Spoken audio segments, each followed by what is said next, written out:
सो आशिकों, आज हम कंपेयर करने वाले हैं लोहे को फाइबर से।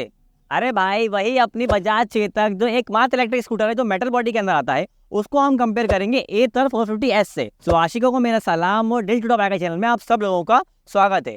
तो भाई सबसे पहले बात कर लेते हैं बैटरी के बारे में। देखो, दोनों ही गाड़ियों के अंदर आपको ऑलमोस्ट सेम किलोवाट की बैटरी मिलती है। एथर और चेतक दोनों के अंदर आपको 2.9 किलोवाट की बैटरी मिलती है। अब क्योंकि बैटरी सेम है इसलिए इनकी आईडीसी रेंज जो है वो भी सेम है। एथर के अंदर आपको 115 किलोमीटर की आईडीसी रेंज मिलती है, जबकि बजाज चेतक अर्बन के अंदर आपको 113 किलोमीटर की आईडीसी रेंज मिल जाती है। पर इनके चार्जिंग टाइम में बहुत बड़ा डिफरेंस है। एथर को आपको फुल चार्ज करने में लगभग 7.5 घंटे का समय लगता है, लेकिन बजाज चेतक को आपको 0 से 100% चार्ज करने में लगभग 5 घंटे का समय लगता है। तो अब बात कर लेते हैं परफॉर्मेंस के बारे में। देखो, एथर के अंदर आपको 5.4 किलोवाट की मिड ड्राइव मोटर मिलती है। इसकी जो मोटर है वो बीच फ्रेम के अंदर लगी होती है और बेल्ट के सहारे टायर से कनेक्ट होती है। जबकि बजाज चेतक अर्बन के अंदर आपको 4.2 किलोवाट की साइड माउंटेड मोटर मिलती है। इसकी जो मोटर है वो पीछे वाले पहिए के साइड में लगी होती है, इसलिए उसे साइड माउंटेड मोटर बोलते हैं। अगर हम दोनों गाड़ियों की टॉप स्पीड की बात करें तो एथर की जो टॉप स्पीड है वो 90 किलोमीटर पर आवर है, जबकि बजाज चेतक की जो टॉप स्पीड है वो 73 किलोमीटर पर आवर है। पर इसके लिए आपको टैग पैक एक्स्ट्रा लेना होगा। 0 से 40 जाने में बजाज चेतक अर्बन के अंदर आपको 4.5 सेकंड का टाइम लगता है, जबकि एथर के अंदर आपको 3.9 सेकंड का टाइम लगता है। अगर हम टॉर्क की बात करें तो बजाज चेतक अर्बन के अंदर आपको 20 Nm का टॉर्क मिलता है, जबकि एथर के अंदर आपको 22 Nm का टॉर्क मिल जाता है। वजन की बात करें तो एथर का जो वेट है वो 108 किलो है, जबकि बजाज चेतक का जो वेट है वो 134 किलो है। तो आपको चलाने में ज्यादा भारी जो है वो चेतक लगेगी। चेतक के 134 किलो के होने की सबसे बड़ी वजह ये है कि चेतक एकमात्र इलेक्ट्रिक स्कूटर है जो पूरा मेटल बॉडी के अंदर आता है।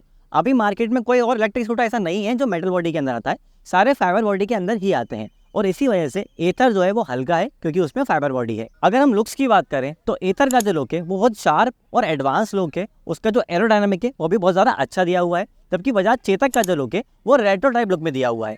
अगर हम खूबसूरती की बात करें तो भाई दिखने में तो मुझे ज्यादा चेतक अच्छा लगता है। अगर हम ब्रेक्स की बात करें तो एथर के अंदर आपको बहुत अच्छी क्वालिटी के ब्रेक्स मिलते हैं। उसमें आपको आगे और पीछे दोनों जगह पे डिस्क ब्रेक मिल जाता है, जबकि चेतक अर्बन के अंदर आपको दोनों ड्रम ब्रेक मिलते हैं, इसमें आपको डिस्क ब्रेक नहीं मिलता है। अगर हम ग्राउंड क्लियरेंस की बात करें तो एथर का जो ग्राउंड क्लियरेंस है वो अच्छा ग्राउंड क्लियरेंस है, 170 mm का ग्राउंड क्लियरेंस दिया हुआ है, जबकि बजाज चेतक का जो ग्राउंड क्लियरेंस है वो 160 mm का है। अगर मैं आपको आसान भाषा में बताऊं तो अगर ब्रेकर पे दोनों गाड़ी निकल रही होंगी तो जो गाड़ी पहले लगेगी वो बजाज चेतक होगी। अब अगर हम दोनों गाड़ियों को डिस्प्ले देखें तो दोनों ही गाड़ियों के अंदर आपको बहुत ज़्यादा सिंपल डिस्प्ले मिलते हैं, जो कि टच बिल्कुल नहीं है। एथर के अंदर आपको 7 इंच का डिस्प्ले मिल जाता है, जिसको डीप व्यू डिस्प्ले बोलते हैं। यहाँ पे आपको टर्न बाय टर्न नेविगेशन मिल जाता है, म्यूजिक कंट्रोल मिल जाता है, कॉल अलर्ट मिल जाता है, जबकि बजाज चेतक के अंदर आपको ऐसा कोई चीज़ नहीं मिलती है। उसमें एक सिंपल राउंड डिस्प्ले दिया हुआ है बस। थोड़े एडवांस फीचर्स की बात करें तो एथर में आपको ऑटो होल्ड मिल जाता है, कोस्टिंग रीजन मिल जाता है, व्हीकल फॉल सेफ मिल जाता है, गाइड मी होम लाइट्स मिल जाती हैं। ऐसे कोई एडवांस फीचर भी बजाज चेतक के अंदर नहीं दिए हुए हैं। वहाँ पे आपको एक सिंपल फॉब की मिलती है, मतलब चेतक के अंदर कहीं भी चाबी नहीं लगती है। ये जो रिमोट होता है वो आपको अपनी जेब में रखना होता है और ये बटन से चेतक स्टार्ट हो जाती है। इसके अलावा चेतक में कोई भी एडवांस फीचर्स नहीं है। एथर चाबी के मामले में थोड़ा पीछे है, क्योंकि एथर के अंदर आपको फिजिकल चाबी लगानी पड़ती है। चेतक अर्बन के अंदर आपको हिल होल्ड असिस्ट भी मिल जाता है। चेतक अर्बन के अंदर जो मुझे अजीब चीज लगी वो ये कि यहाँ पर रिवर्स मोड जैसा बेसिक फीचर भी आपको टैग पैक लेने के बाद मिलता है, नहीं तो नहीं मिलता। वारंटी की बात कर ले तो एथर के अंदर आपको व्हीकल के ऊपर 3 साल और 30,000 किलोमीटर की वारंटी मिलती है, जबकि बैटरी के ऊपर 5 साल और 60,000 किलोमीटर की। जबकि बजाज चेतक के अंदर आपको 3 साल और 50,000 किलोमीटर की वारंटी मिलती है। अब बात कर लेते हैं उस चीज के बारे में जिसका आप लोग बेसब्री से इंतजार कर रहे होंगे। कीमत कितनी है? एथर का दिल्ली का जो एक्स शोरूम प्राइस है प्रो पैक के साथ में वो है 1,22,000 रुपये। वहीं चेतक अर्बन का दिल्ली में जो एक्स शोरूम प्राइस है टैग पैक के साथ में वो है अप्रोक्सीमेटली 1,23,000 रुपये। अब बात कर लेते हैं दिल टूटा बाइकर के कंक्लूजन की। देखो भाई, दोनों ही गाड़ियों के अंदर आपको सेम बैटरी पैक मिलता है और ऑलमोस्ट सेम रेंज मिलती है, तो यहाँ पे तो कोई बहुत बड़ा डिफरेंस नहीं है। पर एक बहुत बड़ा डिफरेंस आ जाता है चार्जिंग टाइम के अंदर। जहाँ एथर को आपको फुल चार्ज करने में लगभग 7.5 घंटे का समय लग रहा है, वहीं चेतक को 5 घंटे का। तो यहाँ पे जो जीत होती है वो चेतक की होती है। अगर हम मोटर की बात करें तो एथर के अंदर आपको PMSM मोटर मिलती है और चेतक के अंदर आपको साइड माउंटेड मोटर मिलती है, लेकिन ज़्यादा तेज भागने में एथर है और उसकी परफॉर्मेंस भी अच्छी है। तो अगर परफॉर्मेंस की बात करूं तो जो विनर है वो एथर है। अगर लुक्स की बात करें तो दिखने में ज़्यादा खूबसूरत चेतक लगता है, लेकिन एडवांस लुक एथर का दिया हुआ है। अगर हम बिल्ड क्वालिटी की बात करें तो एथर की जो बिल्ड क्वालिटी है वो बहुत ज़्यादा अच्छी दी गई है, पर इसकी जो बॉडी है वो पूरी फाइबर की बॉडी है, तो यहाँ पे थोड़ा ये वीक पड़ जाता है। जबकि बजाज चेतक के अंदर आपको पूरी मेटल बॉडी मिलती है और इसकी बिल्ड क्वालिटी भी अच्छी है और ये स्कूटर दिखने में भी काफ़ी अच्छा लगता है। अब भाई देखो, जिस प्राइस ब्रैकेट में दोनों आ रहा है वो ऑलमोस्ट सेम है, 1,22,000 और 1,23,000 में बहुत ज़्यादा डिफरेंस नहीं है। अगर आप मुझसे ये पूछो कि बाकी लोग कौन सा इलेक्ट्रिक व्हीकल ज़्यादा खरीद रहे हैं तो भाई वो चेतक है, क्योंकि एथर बिकता तो अच्छा है पर एथर का 450S वेरिएंट उतना ज़्यादा नहीं बिकता है। जबकि बजाज चेतक का ये अर्बन मॉडल अच्छा खासा बिक जाता है।